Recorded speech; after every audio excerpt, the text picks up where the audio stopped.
The dog came first, moving along the high ridge where the wind cut hard and the land dropped away into Red Canyon. He was lean and scarred, with one ear torn and a coat the color of dry straw. His name was Rust. He walked like he knew where he was going, even when the wind pushed sand into his eyes and the heat burned his lungs. He smelled blood on the air, not the clean kind. This blood was mixed with fear and pain and something stubborn that refused to die. Rust slowed, nose low, tail stiff, then turned down the slope, claws scraping rock as he followed the scent. He found her where the prairie broke into shale. She lay in the red dust like she had fallen from the sky and never gotten back up. Her dress was torn and stuck to her skin. Blood had dried dark beneath her hip. Her lips were split. Her eyes were closed. Rust sniffed her face and nudged her shoulder. She did not move. He paced in a tight circle and let out a soft whine. Then she stirred. One eye opened wide and unfocused. She looked at the dog like he was not real. "Don't go," she whispered. "Don't leave me." Rust stayed only long enough to lick her hand once. Then he turned and ran. By sundown, he found the only man he still belonged to. Jace Redden lived alone past Hollow Scarwash, where the land sloped toward Red Canyon and then gave up for miles. His house was gray and tired, leaning into the wind. Jace matched it well. He was a cattle rider with a ruined left hand and a face that had forgotten how to smile. People said the war took something from him. No one asked what. That evening, Rust came in fast, whining low, pawing at Jace's boot like the world was ending. Jace did not ask questions. He took his rifle and followed the dog into the dusk. A storm was building. Lightning cut the sky over the canyon. They found her under a low bluff, curled in on herself. She was young, sunburned, with freckles smeared by dirt. A bruise shaped like a hand marked her cheek. Her wrists were raw where rope had cut into them. Her boots were gone. Jace pressed cloth to the wound at her hip. It was a deep graze, ugly but survivable. He lifted her carefully and carried her across the prairie while Rust trotted ahead, checking again and again to be sure they followed. Rain broke as they reached the house. Jace laid her in the back room, the one he never used. He cleaned her wound, wrapped it tight, and gave her broth when she could swallow. He did not speak. It took 3 days before she woke fully. When she did, the room was quiet and cool. Jace sat by the door carving wood with his good hand. Rust lay on the floor, watching her breathe. She opened her eyes slowly and turned her head. "Where am I?" she asked. "Outskirts of Red Brick Canyon," Jace said. "My place. Name's Jace Redden." She drank water with shaking hands. "I'm Halie," she said, saying it seemed to hurt. "Halie Wynn." Jace nodded. "You remember what happened?" "Enough," she said, looking away. He did not push. He changed her bandages and fed her. When she slept, he watched the door and the window both. The first night she stood on her own feet, the wind slammed the shutters. She stood by the fire wrapped in a blanket, bare feet on the floor, eyes fixed on the flames. "They thought I'd die out there," she said. "Who?" Jace asked. 3 men. One named Vance Crow. Her jaw tightened. "My father traded me for whiskey debt. Crow runs land east of Iron Notch. It's a pen for girls." The words sat heavy. The fire popped. Outside, the wind howled. "I'd rather die than go back," she said. "You won't," Jace answered. It was not loud, but it was solid. Days passed. Halie healed. She fed chickens, moved slow but steady, and never asked for help. Rust followed her everywhere. Jace watched without letting it show. She slept in the back room and cried once in the barn where she thought no one could hear. One night, a rider crossed the ranch line and left without a word. Jace stood watch until dawn. In the morning, Halie met him at the gate, hand resting on Rust's head. "They're looking," she said. "I'll teach you to shoot," Jace replied. "Good," she said. The waiting had begun. Halie learned fast. Faster than Jace expected. Faster than most men he had known. She listened with her whole body. Her jaw stayed tight. Her shoulders stayed still. She did not ask if she was doing it right. She watched once, then did it again until it stuck. By the end of the first week, she could load and fire without looking down. By the second, she hit tin plates at a distance that made Jace pause. Rust watched every lesson from the shade near the barn, tail thumping once each time she hit true. The land changed with her. Heat pressed down and split the earth. Dust rolled across the flats like smoke. Jace watched the ridges every morning. Halie did the same. She always knew where the rifle was. She kept her back to walls. Fear lived in her, but it did not shake her. It waited.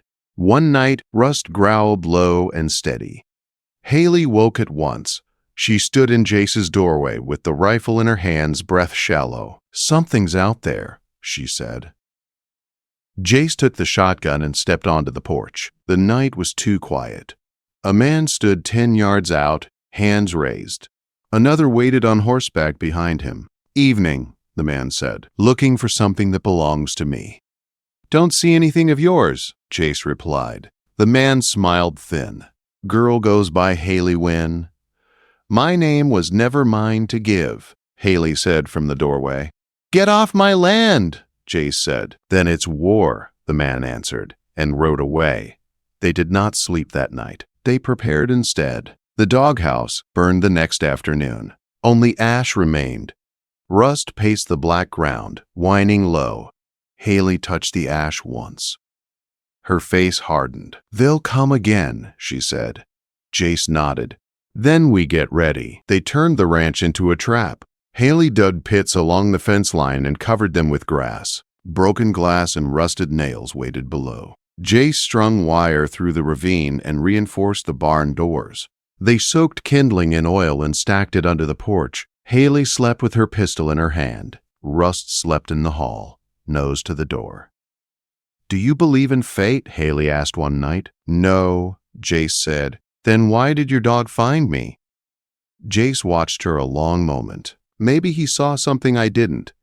The next warning came tied to a fence post. An empty whiskey bottle with Crow's mark. Halie stared at it without blinking. "He's playing," she said. "Not anymore," Jace answered, dropping it into the fire. Winter came early. Snow fell hard and quiet. The creek froze. Halie wore Jace's old coat. Her limp faded. Her eyes sharpened. The girl who bled in the canyon was gone. Smoke rose from the south ridge one gray morning. "Scouts," Halie said. "Enough of them." They prepared through the night. Jace brought out old weapons wrapped in oilcloth. Halie drew maps and ash on the table. She sharpened knives until her hands cramped. The first man died at dawn. Halie saw him first, crouched behind a boulder with glass in his hand. She did not rush. She crawled forward, belly to snow, breath steady. Jace waited in the blind. Rust lay flat beside him. Halie fired once. The man fell back without a sound. They hung the body where it could be seen. It was a message. Crow understood messages. That night, fire came again. Brush near the barn burned fast. Halie reached it first and smothered the flames.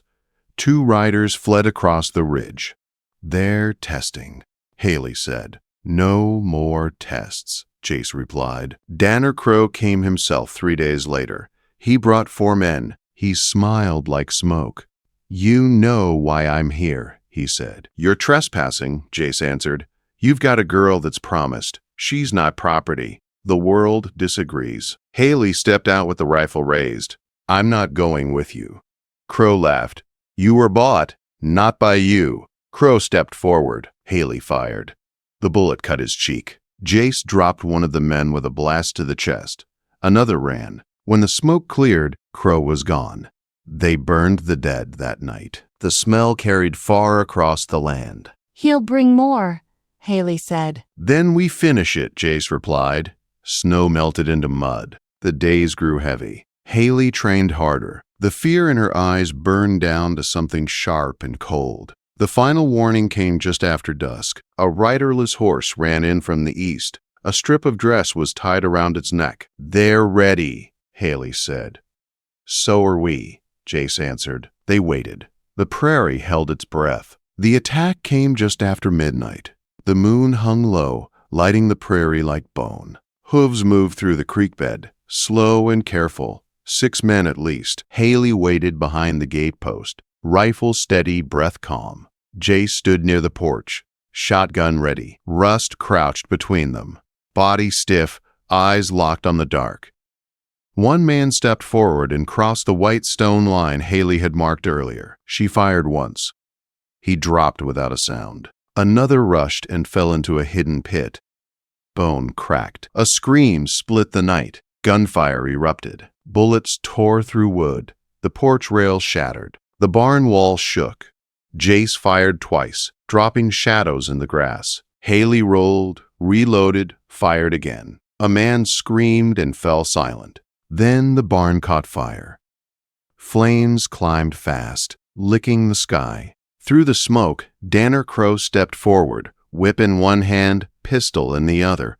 His eyes burned with hate. "You were mine," he shouted. Halie stood. She did not step back. "You only thought so." She fired. The bullet struck his shoulder. He staggered. Jace moved from the shadows behind him. "Twice now," Jace said. "You aimed at what wasn't yours." Crow turned too slow. Jace fired once to the chest, once to the jaw. Crow fell to his knees. Halie walked forward, smoke rising behind her, rust at her side. "You were nothing," Crow gasped. Halie leveled the pistol. "And you were dust," she fired. The sound rolled across the prairie like thunder. By dawn, it was over.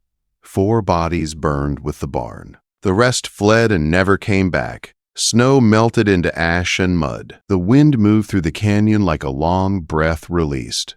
Spring came slow. Grass grew over scars. The ranch stood, wounded but alive. People began to arrive. A boy running from a mine.